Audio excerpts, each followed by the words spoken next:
Today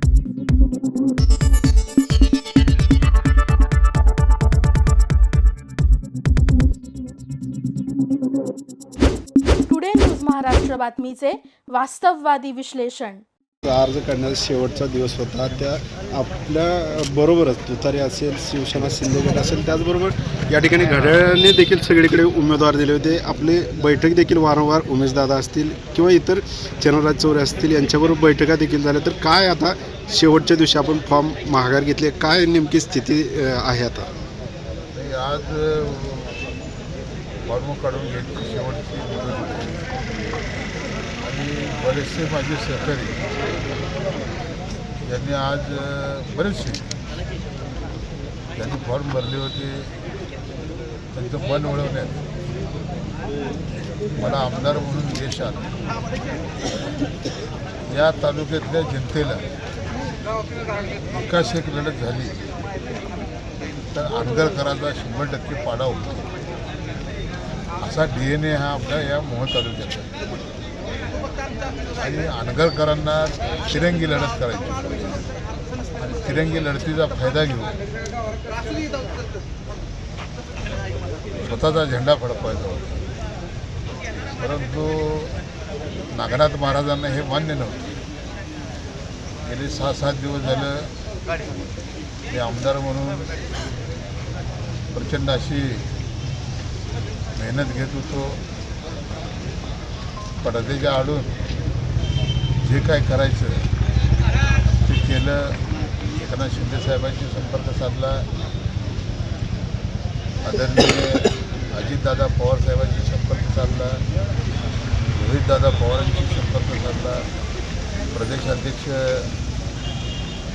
Shashikant Shinde साहेबांशी संपर्क साधला आणि त्यांना सांगितलं की साहेब इथं दोन्ही राष्ट्रवादी एकत्र आलेले आहेत. इथं शिंदे साहेबांची शिवसेना आपल्याबरोबर आहे आणि आपसी काही ठिकाणी उमेदवार उभारलेले आहेत. त्यांचे अर्ज निघणं अत्यंत काळाची गरज आहे आणि त्यांचे अर्ज जर नाही निघाले तर इथं तिरंगी लढत होईल आणि मग ही युती तुटली अशा पद्धतीची घोषणा मला सगळ्यांना बरोबर घेऊन करावी लागते. पक्षानं गंभीरप्रमाणे दखल घेतली. अजितदादांनी दखल घेतली. रोहितदादा पवार साहेबांनी दखल घेतली आणि तशा सूचना घरचे मोहिते पाटलांना दिल्या आणि त्यांच्या सूचनेप्रमाणे पेनूर गटातलाही तुतारीवरचे जे कॅन्डिडेट उभे होते आमचे सरकारी माननीय ते आत्ताच फॉर्म विड्रॉ केले. कुरुल गटामधून सतीजांना जगतात किंवा सरकारी साखर कारखान्याचे व्हाईस चेअरमन होते त्यांनी त्यांचा अर्ज विड्रॉ केलेला आहे आणि अनेक माझ्या सहकाऱ्यांनी कोपरापुरामधून आमचे यशवंत घरोटे बरेच सहकारी यांनी आपले अर्ज विड्रॉ केलेले आहे. आता नरखेड गटातून आमचे श्रीपत साठेचे चिरंजीव काय नाव तिथे शिवरत्न साठे यांचाही अर्ज आता विड्रॉ केलेला आहे आणि अजून 2 तास आहे.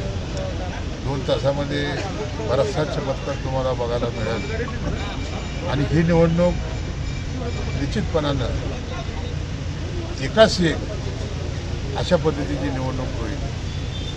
मी खात्रीतून तुम्हाला सांगतो न भूतो न भविष्यती अशा पद्धतीचा या निवडणुकीमध्ये जिल्हा परिषद आणि पंचायत समितीच्या निवडणुकीमध्ये राजन पाटलाचा टांगापलटी केल्याशिवाय हा आमदार राजू खरे स्वस्त बसणार. भाऊ समाधान पाटील यांना कुठल्या जागेवर तिकीट दिलं? समाधान पाटलांना सय्यद वरवडे या गटातून पंचायत समितीच्या जागेवरती आम्ही उभा केलेले आहे. जिल्हा परिषदेच्या जागेवर आमचे नितीन पैलवान हे उभे आहेत आणि कोकरापूर पंचायत समिती गणातून समाधान खंदारे अवघा 25 वर्षाचा आमचा कडवट शिवसैनिक तिथं उभा केलेला आहे आणि निश्चितपणानं समाधानात असं किती निर्णय निवडून होतं एवढं फक्त बघा. भाजप पक्षाकडनं मोठी ताकद लावली जात आहे प्रचारासाठी. आपल्या यंत्रणा कशा प्रकारे असेल? भारतीय जनता पक्षाने कितीही ताकद लावावी तुम्हाला मागेही सांगितलेलं आहे. भाजपाला जेवढं मी ओळखू शकतो तेवढं राजन पाटील ओळखत नाही. मोहोळमध्ये काय झालं तुम्ही बघितलं, काय झालं, पंचरंगी लढत लावली. त्यांना वाटलं नगराध्यक्ष त्यांचा येईल, नगरसेवक त्यांचे येतील, पण आम्ही 9 नगरसेवकासहित नगराध्यक्ष आमचा निवडून आणला. तिथेही मोठं लक्ष्मी दर्शन झालं. तुम्ही सगळ्या पत्रकार बंधूंनी बघितलं की या 2024ची विधानसभेची निवडणूक तब्बल 31,000 मताधिक्याने निवडून आली. ज्या जनतेने मला निवडून दिलं त्या जनतेचा अंतर आवाज असा होता की यापुढं कुठल्याही निवडणुकीमध्ये अनगरकरांचा विजय झाला नाही पाहिजे म्हणून तुम्हाला निवडून दिलेलं आहे. विकासाबरोबर जनमताचा जो अंतर्गत 40 वर्षाचा जो आवाज होता या तालुक्यात की यांची सत्ता नेस्तानाबूत झाली पाहिजे. दादागिरी, दडपशाही, तानाशाही, हुंडशाही मुक्त मोह झालं पाहिजे. आमच्या मोहोळ तालुक्यातल्या, मोहोळ शहरातल्या आया बहिणी सुरक्षित राहिल्या पाहिजे असा तो आवाज होता.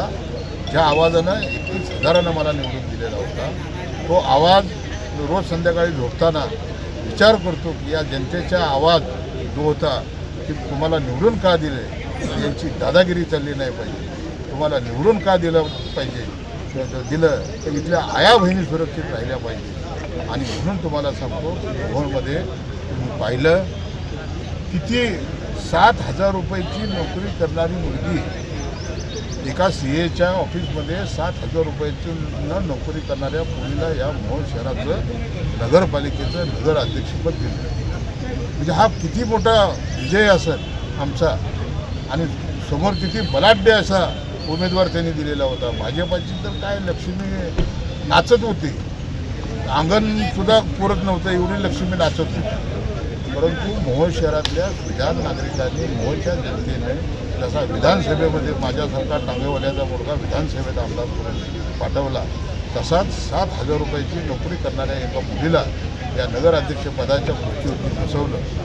आणि मी आज तुम्हाला सांगतो जिल्हा परिषद पंचायत समितीच्या निवडणुका आता 5 तारखेला मतदान होईल. उद्यापासून प्रचाराची रणधुमाळी चालू होईल आणि 7 तारखेला निकाल लागेल. 7 तारखेला तुमच्या सर्व पत्रकार बंधूंची माझी गाठ पडेल.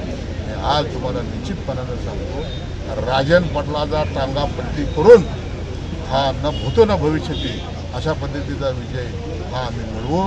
आणि या विजयानंतर राजन पाटील भारतीय जनता पक्षाला सोडतील, अमेरिकेच्या राष्ट्राध्यक्ष ट्रम्पच्या पक्षाशी संपर्क साधतील आणि ते ट्रम्पच्या पक्षात जातील. आपल्या परिसरातील बातम्या पाहण्यासाठी आजच टुडे न्यूज महाराष्ट्र चॅनलच्या बेल आयकॉनला क्लिक करून सबस्क्राईब करा व नोटिफिकेशन मिळवा.